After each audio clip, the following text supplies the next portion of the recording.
Como diseñador, ¿tienes problemas a la hora de presentar tus propuestas a clientes? ¿Te cuesta justificar y defender tus decisiones de diseño en reunión con stakeholders? ¿No logras alinear expectativas de entregables con product owners o managers? Si tienes alguno de estos problemas, no te preocupes. Son mucho más comunes de lo que te quieren hacer creer. Y si te quedas hasta el final de este video, vas a aprender un método de trabajo que te ayudará a presentar propuestas más sólidas, alineadas con las expectativas de tus clientes y con decisiones basadas en datos. Esta metodología de trabajo te va a ayudar a ordenar no solo tu trabajo, sino tu relación con otros equipos de trabajo. Este video es parte de una clase privada, así que déjanos un comentario si te gustaría formar parte de las próximas clases y suscríbete a nuestro canal para ayudarnos a seguir compartiendo contenido como este. Sin nada más que agregar, dale like al video y partimos con la clase. ¿Cómo se definen métricas en un equipo de experiencia de usuario? Primeramente hay que definir que las organizaciones y los equipos deportivos tienen muchas cosas en común a nivel estructural. Nosotros conocemos evidentemente los equipos que tienen una posición bien específica dentro del campo. Hay quienes están encargados de anotar, quienes están encargados de defender, quienes están encargados de mover el balón por la cancha en diferentes ángulos y está el encargado de evitar que anote el equipo contrario. Además de esto, hay un líder que los lidera a todos sin necesidad de cumplir ninguna de las posiciones de los jugadores del campo y sobre él está, por lo general, una organización que toma las decisiones un poco más a largo plazo. Esta misma estructura semipiramidal se puede encontrar en las organizaciones, donde hay un equipo de personas que ejecutan tareas, que están trabajando en las tareas del día a día, avanzando, remando el barco, y ellos responden a líderes que tienen una visión un poco más a mediano plazo en el mar, saben hacia dónde dirigir el bote, y estas personas a su vez le reportan al comandante del barco o al dueño del barco, a la persona que sea superior en su jerarquía o en su conocimiento de navegación dentro de ese barco específico. Cada equipo dentro de una organización tiene su propia estrategia, esa es otra definición importante. Cada equipo va a tener una meta que cumplir. El equipo de ventas va a querer vender, el equipo de marketing va a querer promocionar, el equipo de ingeniería va a buscar rendimiento. Cada uno cumple intereses propios. Y cada equipo, a pesar de que tengan estrategias distintas, cumplen el mismo propósito. Todos están buscando enfocar sus recursos y sus capacidades dentro de la organización para cumplir la meta específica que se hayan puesto entre ellos. Entonces, a pesar de que la meta es distinta, el propósito sigue siendo el mismo y los recursos y las capacidades por lo general también son compartidas. La estrategia del equipo de experiencia de usuario dentro de estas organizaciones es poder aparecer en cada una de esas estrategias y adaptarse a la meta que ellas quieren conseguir. Somos un equipo transversal que sirve de información y de procesos a todas las áreas que se puedan beneficiar de lo que hacemos. Y nosotros también respondemos a una pregunta muy básica que es cómo usamos los recursos a nuestra disposición para cumplir nuestras metas dentro de esta organización. Además de esto es importante preguntarnos constantemente cómo contribuimos a la estrategia general de la organización. Nosotros tenemos una meta propia del equipo que es servir a los demás equipos, pero si no servimos a un bien mayor, a una estrategia general, a un nivel mayor de observación dentro de las actividades de la empresa, no estamos realmente contribuyendo a algo que ayude a mover el barco hacia la dirección que tiene que ir. Y la pregunta más importante de todas dentro de una organización, y mientras más grande la organización, más importante es esta pregunta, es ¿qué hacen con nuestra contribución? ¿Qué están haciendo con el trabajo que entregamos como un equipo de experiencia de usuario? ¿Qué se está construyendo? ¿Qué se está tomando en consideración? ¿Qué está cambiando gracias a nuestra contribución? Para poder entender las cosas de las que vamos a hablar más adelante, es importante entender dos definiciones básicas. Una es una medida, que es una dimensión, esto no es nada nuevo, un perrito la puede medir, es una observación de una cualidad tangible, es algo que se puede observar y es una medida cuantitativa, es una cantidad, es algo específico. Y aparte de medidas, existen métricas, que es un lenguaje muy común, que se asocian a los KPI, que son los indicadores de performance principales, Key Performance Indicators. Son medidas importantes a las que decimos prestarle atención. De todas las cosas que podemos medir, las métricas son las que realmente nos dan un dato de valor para lo que nosotros queremos hacer. Y lo que queremos hacer es saber si las metas de nuestra estrategia se cumplen. Y eso es una métrica porque es algo medible. O se cumple o no se cumplió. Y contrario a la creencia común, no existen métricas generales que sirvan a todos los casos, ni métricas que apliquen a todas las empresas. Ninguna solución out of the box es la apropiada para un contexto específico, en un momento del tiempo y en metas específicas, porque estas tres variables cambian constantemente en todas las organizaciones, en todos los países. No existe una regla que pueda medir todo. Cada regla tiene que ser creada para cada solución que necesita medir, o cada meta, o cada estrategia a la que esté sirviendo. Por ejemplo, General Electric es una sola empresa, pero esta empresa vende desde neveras hasta motores de avión. Sería imposible trabajar dentro de toda esta gama de variedad de productos con una sola y única estrategia. Cada una tiene que ser adaptada y contextualizada no solamente al mercado que sirve, sino al país en el que sirve, al contexto social, político, cultural. Muchas variables a tomar en consideración. Nada genérico. Y para nosotros, evidentemente, como equipo de experiencia de usuario, tampoco existen métricas generales. Tenemos que medir en base a lo que se quiere hacer, a lo que se quiere lograr, a lo que estamos buscando en este momento específico del tiempo en el proyecto, en el que estemos involucrados. Y la pregunta general a responder en todo proyecto es: si hiciéramos un buen trabajo, un trabajo excepcional, un trabajo impecable, un trabajo brillante, ¿cómo se vería eso? ¿Cómo se vería un trabajo excepcional hecho por nosotros?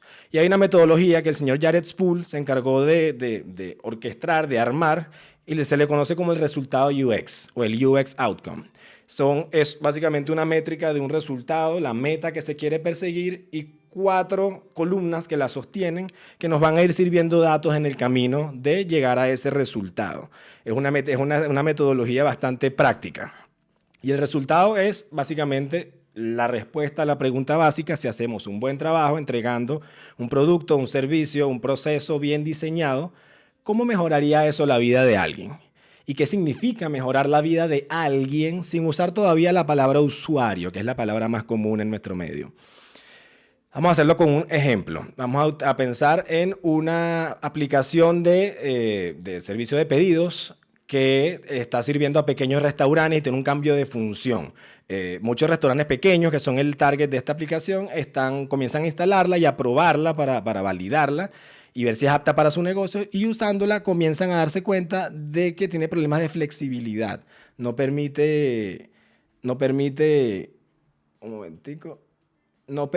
que todos los locales puedan adoptarla. Es difícil llegar a soluciones genéricas considerando todas las reglas de un negocio.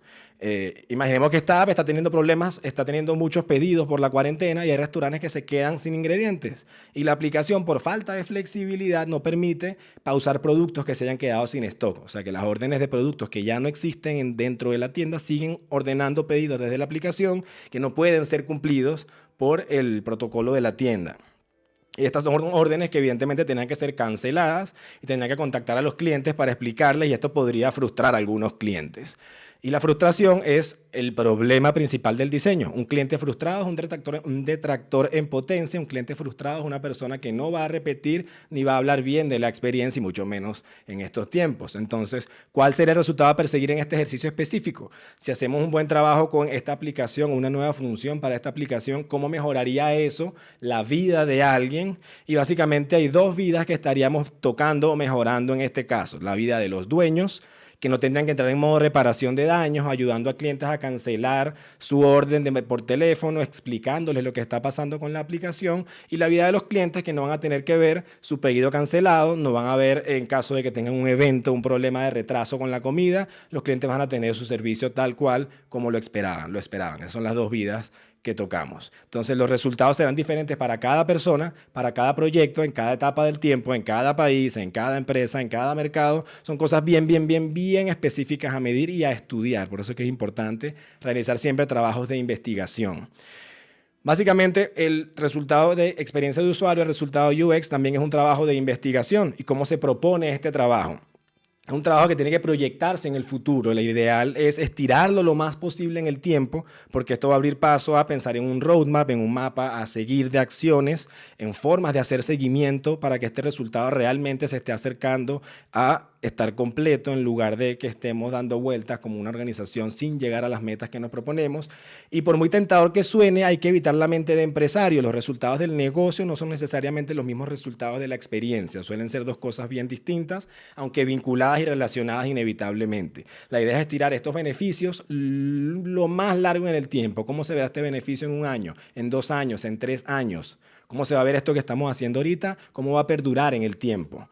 Y la mejor forma de entender cómo proponerlo es resumiéndolo en una sola pregunta. ¿Qué está frustrando a los clientes de la competencia que nosotros básicamente podamos mejorar? Y un buen ejemplo de esto es Uber. Uber le ganó el sistema de taxis resolviendo la frustración de los clientes. Facilitaron un proceso de buscar un pasajero y facilitaron el proceso de solicitar un taxi desde donde quiera que estés.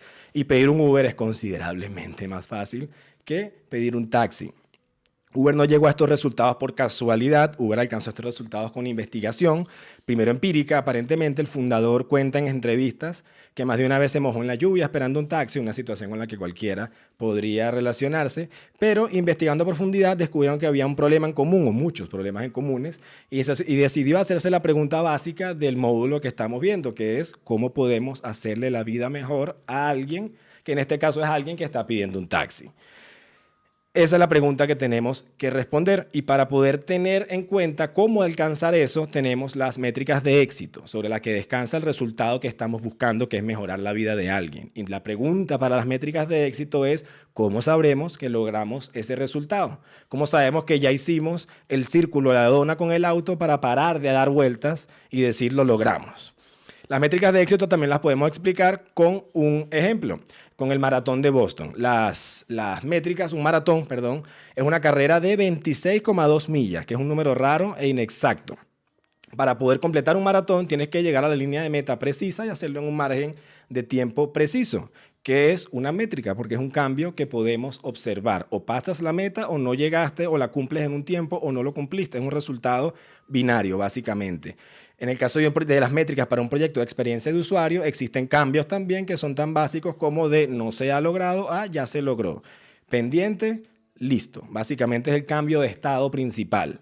¿Qué información necesitamos para reconocer con precisión ese cambio de estado? El récord del maratón de Boston, por seguir el ejemplo, para la fecha, en la última fecha en la que lo revisé, es de 2 horas, 3 minutos y 2 segundos. Sin embargo, para la mayoría de los que corren, ese nivel de precisión no es necesario.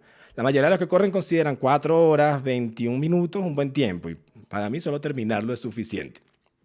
Cuando pensamos en métricas de éxito, es importante pensar en el nivel de precisión que queremos o que se necesita o que podemos tener para el proyecto específico. Si tenemos metas bien precisas, debemos alcanzar un nivel de precisión alto, necesitaremos herramientas con ese mismo nivel de precisión, investigaciones con ese mismo nivel de precisión y procesos con ese mismo nivel de precisión y cuidado. De lo contrario, es cuestión de ir bajando básicamente la balanza. Y la pregunta principal, o lo más divertido, a veces no es necesario tener números extremadamente precisos, siempre y cuando sean efectivos. Lo que impera en este caso de las métricas de éxito es el cambio de estado, que es básicamente, le decimos, buscar momentos de fiesta, que son cosas hermosas. Un momento de fiesta es cuando nos hacemos la pregunta, ¿cuándo sabremos cuándo hacer la fiesta? Es en qué momento podemos decir, terminamos algo, esto es celebrable, saca las chelas. Pongamos otro ejemplo para poder entender esto. Con la misma aplicación de pedidos. Imaginemos que el local se quedó sin ingredientes y evidentemente sigue recibiendo pedidos y constantemente tiene que lidiar con llamadas de clientes molestos que han cancelado su orden luego de pedir un ítem sin stock, que puede pasarle a cualquiera. Un resultado de experiencia a perseguir en este caso sería no recibir llamadas de clientes molestos. Es algo que podemos cuantificar, algo que podemos saber si llamaron o no llamaron, es binario. El momento de fiesta será el momento en el que el dueño cierre un servicio sin recibir llamadas por pedidos cancelados. Ese sería un resultado a perseguir. Entonces, esto básicamente nos dice que lo que se mide y lo que se usa para medir son cosas distintas. Sabemos que la distancia de un maratón es arbitrariamente 26,2 millas. Pero existen múltiples formas de medir esa distancia de 26,2 millas. Se podría utilizar un odómetro, un topómetro o un odógrafo para medir la trayectoria. También podríamos usar un podómetro, que es una versión más tecnológica y portátil del odómetro, que cumple el mismo fin a través de otro medio. También podríamos tomar un mapa y medir a escala la distancia entre el punto de partida y la llegada del maratón. Quizás a estas alturas ya existe software que permita realizar estos cálculos de una manera más directa. Pero el mensaje es claro, la forma de medir algo y lo que se está midiendo son temas completamente separados. Y la idea es buscar un instrumento que tenga la precisión que se necesita para el resultado que queremos obtener. Volvemos, una medida es una observación de un cambio de estado. Una métrica es una medida que decidimos perseguir. En este caso estamos presenciando un cambio de estado de sólido a líquido, estamos viendo un estado de comida a basura, estamos viendo un estado de helado a tibio, de frío a caliente, hay muchos cambios de estado ocurriendo en una misma situación. Todo depende de los lentes o la perspectiva con la que se mire. Google Analytics representa las medidas que se pueden seguir de una computadora. ¿Por cuáles estados pasan las cosas que seguimos? Es la pregunta que tenemos que estarnos haciendo. Solo medir llamadas de clientes molestos por cancelación no es eficiente en el caso de la aplicación de pedidos porque no se puede calificar aún un momento de fiesta. Porque si nos vamos a un segundo nivel de profundidad, en el caso de que no hayan habido llamadas en un servicio, podría ser porque nadie llamó para pedir también, o fue un servicio bajo. Y por este tipo de fugas es imperativo entender que todo set de medidas debe definir métricas claras y usarlas en conjunto para poder entender los datos y tomar las decisiones. Las métricas que sigue Google por defecto en sus dashboards podrían no ser relevantes para el resultado que estás persiguiendo en el momento que instalas Google Analytics. Los visitantes, el tráfico, los clics, los rebotes, todas podrían ser métricas nulas para lo que realmente necesitas entender para conectar y tomar decisiones efectivas. El orden correcto para poder definir métricas es el paso 1, definir el resultado que quieres obtener, qué queremos alcanzar, qué vidas vamos a mejorar y cómo lo vamos a hacer. Luego, ¿cómo se va a medir ese cambio de estado? ¿Cómo vamos a saber que ya mejoramos la vida de esa persona, que logramos el resultado que estábamos buscando? Y por último, que ya tenemos esos 2 puntos claros, es que buscamos con qué herramientas medimos ese cambio de estado que nos va a dar la luz verde al resultado que estábamos buscando. Y hay varios tipos de valores que permiten entender esto. Existen valores del tipo nominal, que son características de un atributo. Si estás contando frutas, podrías contar las manzanas, las naranjas y las bananas por separado. El orden en que totalices no va a importar en este caso. Existen también valores ordinales, que son escalas con una secuencia lógica. Desde estoy muy molesto a estoy muy feliz, o va lento hasta va muy rápido. Son atributos que tienen un orden y una secuencia que es importante. También tenemos valores de intervalos, que es un valor sostenido en un margen de tiempo. Es el caso de un restaurante que puede hacer 4 estrellas un año y subir a 5 estrellas al año siguiente. Es un valor que puede variar y se tiene que tomar en márgenes de tiempo. Y existen los ratios, que son relaciones entre 2 atributos o 2 datos o 2 fuentes de datos de manera cuantitativa. Por ejemplo, el flujo de cajas y el flujo de clientes son 2 ratios que se pueden medir y relacionar. Un ejemplo es la calidad de tu comida no va a ser la misma en un restaurante de 2 estrellas que uno de 5 estrellas. Eso en el caso de que el resultado que persigas sea la calidad de tu comida y de tu experiencia. Pero si el resultado que buscas es la economía, entonces la relación de estos 2 valores puede ser bien distinta. Todo es contextual y todo es específico al momento del tiempo. Además de tipos de valores, tenemos tipos de medidas. Que existen medidas objetivas, que son observables, comprobables, todos podemos verlas y reconocer que son las mismas, y medidas subjetivas que dependen altamente de la interpretación personal. Un buen ejercicio para entender la subjetividad es entregar una escala sin calibración a un encuestado. Luego de que la complete, preguntarle por qué evaluó con el número que evaluó, y si repetimos este mismo proceso con 10 personas distintas, entregándoles una encuesta que no esté calibrada y que ellos respondan a discreción propia, después les preguntamos por qué calificaste, cómo lo hiciste, ninguna de esas 10 personas va a responder con la misma respuesta. Entonces ya ahí se puede entender cómo son valores subjetivos, la forma en que las personas pueden evaluar un servicio si no les entregamos una regla con qué medirla. Lo que se mide y con lo que se mide son cosas muy distintas. Volvamos al ejemplo de la aplicación. Cuando se agota un producto, en este caso, la única opción que la app ofrece es cancelar la orden sin ningún tipo de explicación porque no se ha desarrollado todavía, no se tomó en consideración en el proyecto inicial. Entonces, la nueva función que se propondría es que el local puede comunicar los platos no disponibles para evitar que sean ordenados. Suena sencillo, pero si no se define desde un principio es difícil tomarlo en cuenta durante un proyecto.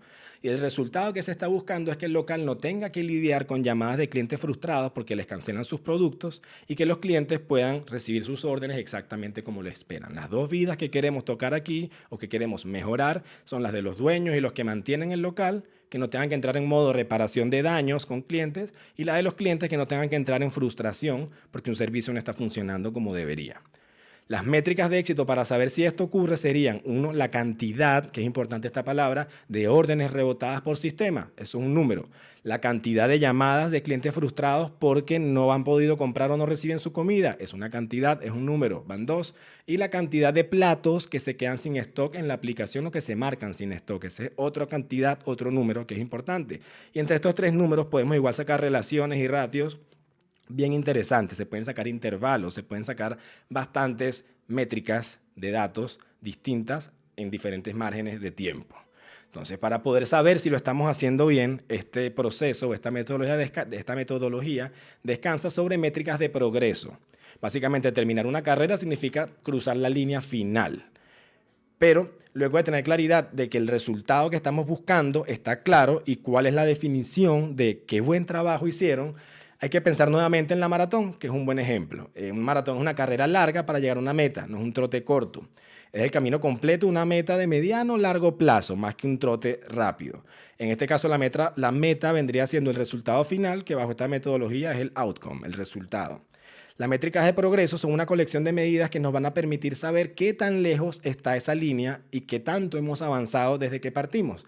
El nivel de precisión que persigamos tiene que estar respaldado por una estrategia para alcanzarlo.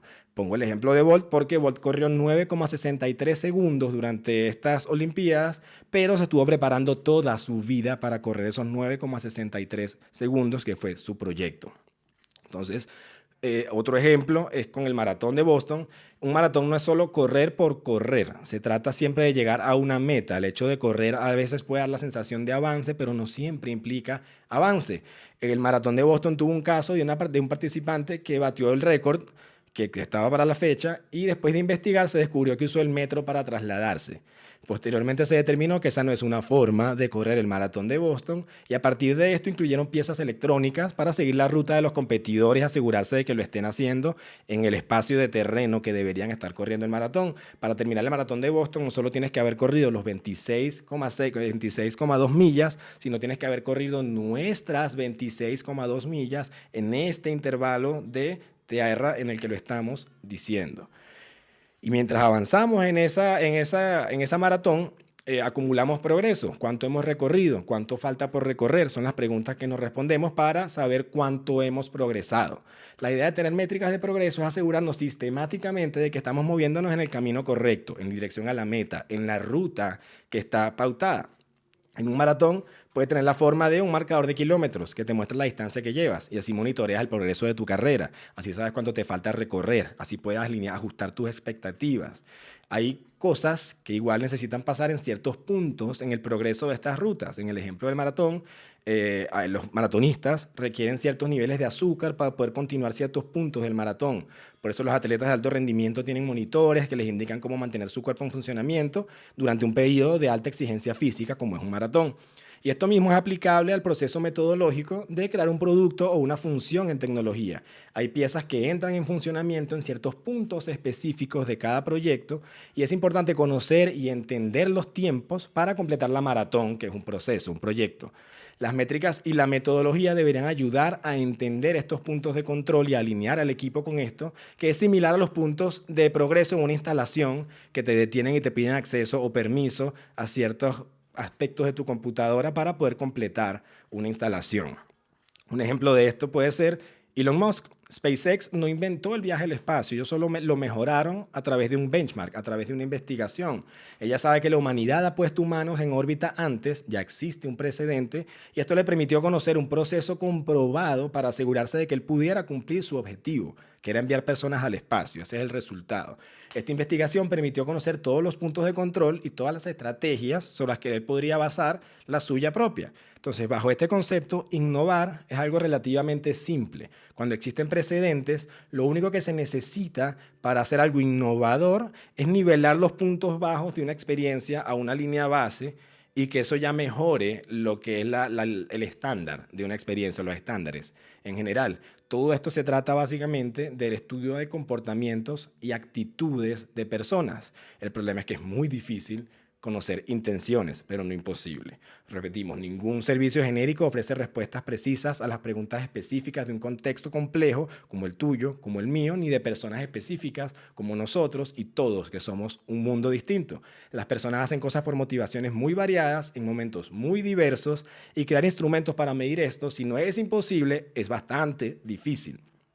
La pregunta que deberíamos estar haciendo, más simple para extraer la mayor cantidad de valor de nuestros datos, es cómo te sentirías si te quitan un producto. Y concéntrate en quienes digan que se decepcionarían mucho. En una escala podrían haber personas que se decepcionen mucho, que se decepcionen poco, que no se decepcionen, que les dé igual, que se alegren porque se los quitan o que se alivien porque se los quitan. A ese grupo no necesitamos dedicarle mucha concentración. No es nuestro objetivo, no es nuestra audiencia. Las personas que se decepcionarían mucho son las personas en las que deberíamos estar concentrándonos. La idea es tener una escala más precisa y un lenguaje común para definir un concepto abstracto, como el nivel de decepción que causaría la ausencia de un producto en tu vida. Las personas que se califican como muy decepcionadas de perder un producto son las estrellas para un equipo de desarrollo. Que hay que querer a ese grupo, hay que hacer que crezca lo más que pueda. Hacer crecer a este grupo es una métrica de progreso para un resultado exitoso. ¿Qué se puede hacer con las personas que se califican como poco decepcionados? No están en el borde de los que llorarían si les quitan el producto. A este grupo solamente le falta un empujoncito para llegar al siguiente escalón. Reducir sus necesidades a preguntas podría ser una buena forma de entender qué es lo que les hace falta para empujarlos por ese borde. Básicamente, mientras más nos enfocamos en el comportamiento y las razones que lo gatillan o que lo producen, mejores métricas podemos obtener y mejores resultados vamos a lograr y mejores decisiones se pueden tomar. Y durante todo este camino de toma de decisiones ocurren muchas cosas. El camino se pone cuesta arriba, las montañas que son proyectos se pueden poner difíciles y surgen métricas de problema, que son las colinas en el camino, los puntos en los que se pone difícil, en los puntos en los que se pone a prueba la preparación del equipo. Siempre que tenemos un problema, se traduce en frustración. Esto no ocurre solamente con los clientes ni con los usuarios. Y el peor problema para una organización es la frustración. Un cliente frustrado podría irse a la competencia o puede demandar atención. Podría hasta ignorar aspectos beneficiosos de un producto en su frustración. La frustración en general se traduce en ventas perdidas, en llamadas al call center y en recursos desperdiciados. Lo bueno de la frustración es que es cuantificable y es graficable. La idea de estudiar la frustración es encontrar y detectar patrones. Tener desarrolladores trabajando para una función que después de que es lanzada nunca se adopta es la definición de un desperdicio de presupuesto y la definición de frustración también. De esa misma forma, si una organización recibe 200 llamadas al mes sobre un problema específico y cada llamada al call le cuesta $10, corregir ese problema puede detener esa fuga de presupuesto que se está yendo en un problema recurrente, en un patrón de quejas, en un patrón de problemas. Otro ejemplo de esto serían los carros abandonados en un e-commerce, que significan básicamente dinero perdido. En el caso que estudiamos un e-commerce, las personas estaban abandonando sus compras por problemas de logueo, no lograban loguearse, no se lograba validar la información con éxito. La organización reunió la cifra que se estaba quedando de dinero en esos carritos que se abandonaban en la etapa más temprana del proceso y el resultado sumó más de 300 millones al año. Estas métricas permiten evaluar este tipo de problemas y extraer valor de estas situaciones para evitarlas en el futuro o sacarles provecho incluso en el futuro. Entonces, la real conclusión de aquí es que la investigación es la solución a muchos problemas. Indagar y analizar es la única forma de identificar y revertir problemas a tiempo. Un roadmap, un camino a seguir, una estrategia permite entender el camino a seguir, nos permite medir el progreso para lograr llegar a la meta de ese camino y partiendo de ahí es posible definir las investigaciones pertinentes para obtener los datos necesarios a cruzar, que es muy probable que ya exista esta información incluso.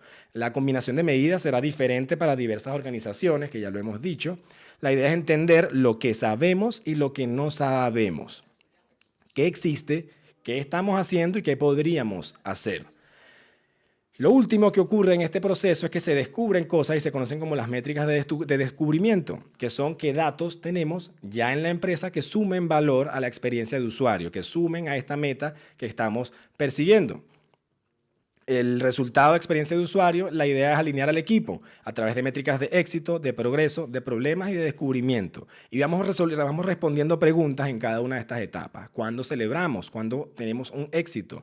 ¿Cuánto nos falta? ¿Cuánto hemos progresado? ¿Qué estamos perdiendo durante este proceso? ¿Cuáles son los problemas con los que nos estamos enfrentando?